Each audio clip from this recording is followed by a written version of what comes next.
Autre sujet d'actualité, évidemment, la chaleur. Écoutez le Premier ministre Sébastien Lecornu qui a fait le point ce matin sur la canicule depuis Beauvau. On a un épisode, on le sait tous, d'intensité exceptionnelle. On a globalement tous les records, localement ou nationalement, sont en train d'être battus chaque jour ou chaque nuit en matière de température. Le vrai sujet, évidemment, qui doit nous préoccuper, c'est la durée de la crise et de l'événement. On avait demandé la mise en alerte de l'ensemble de notre système de sécurité civile ou militaire d'ailleurs, parce que qui dit canicule dit sécheresse, donc vigilance sur forêt et grande culture, orage potentiellement et crue, parce qu'on voit bien qu'on peut très vite aussi basculer d'un phénomène brutal à l'autre. Donc évidemment, il faut qu'on puisse rentrer dans le détail. Sébastien Lecornu qui enchaîne les cellules de crise à Matignon. Le gouvernement est-il à la hauteur de cet épisode caniculaire pour l'instant, Sébastien Ligné ?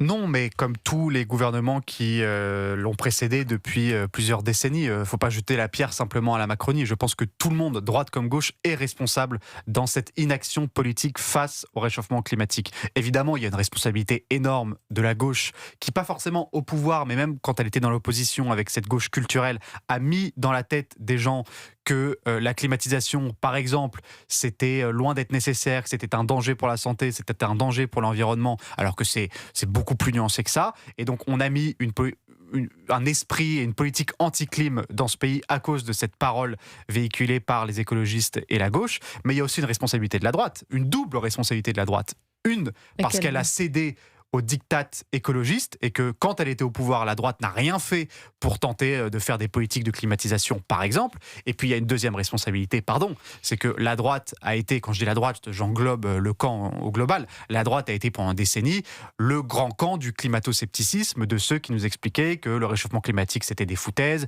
que les scientifiques qui alertent depuis 40 ans au bas mot faisaient de l'alarmisme permanent et que finalement on allait s'en sortir. Non, c'est pas vrai. On ne va pas s'en sortir en réalité si on ne change rien. Donc on peut faire des réunions de crise, mais la réunion de crise, c'était pas en 2026 qu'il fallait la faire, c'était en 1990. Donc maintenant, on met du scotch sur la coque du Titanic, si vous voulez, on tente de sauver les meubles.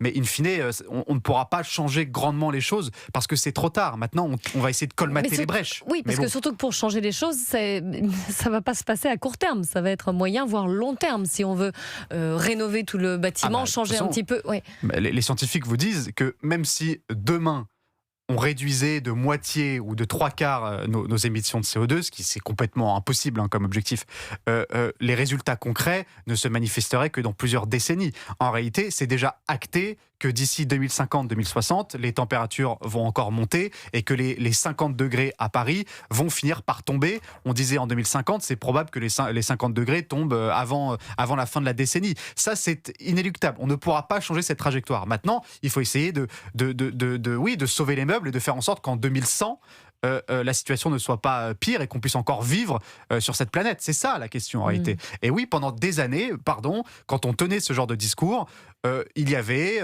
en face des gens qui expliquaient c'est alarmiste, faut arrêter, vous faites peur aux gens, etc. Sauf que c'est trop tard maintenant. Donc bien sûr qu'il faut installer des clims, il faut végétaliser, il faut notamment dans les hôpitaux. Mais on voit bien qu'en termes de prise de conscience, on est encore très loin. Quand on voit qu'à Nantes, le nouvel hôpital qui est en construction n'a même pas pensé à mettre la climatisation, qu'est-ce que vous voulez qu'on fasse ?